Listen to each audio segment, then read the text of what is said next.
Не се чуди как да помогнеш на детето си да научи буквите, а пробвай тази игра. Аз я наричам тайна дума, нужен ти е само един лист и нищо друго. Намислете си думичка, която съдържа буквички, които искате да упражните заедно с детето си. В случая ми се иска това да бъде думичката маса. За вас ще я запиша тук. По принцип, по правилата не се записва. Тя е с 4 буквички, затова имам 4 квадратчета. Идеята на играта е следната. Гледам първата буквичка М. Измислям думичка, която да започва с звук М. Например, маймуна.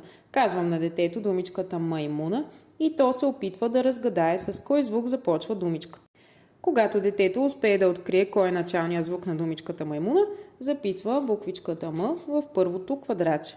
Така продължаваме с всички. За А казвам акула, детето помисля, пише А. После за С казвам, например, слон, детето записва С. И накрая за А можете да повторите отново акула или можете да измислите някаква друга думичка, например ананас. Детето пише А. Сега разделяте думичката на срички ма, са и му давате задача да я прочете самостоятелно.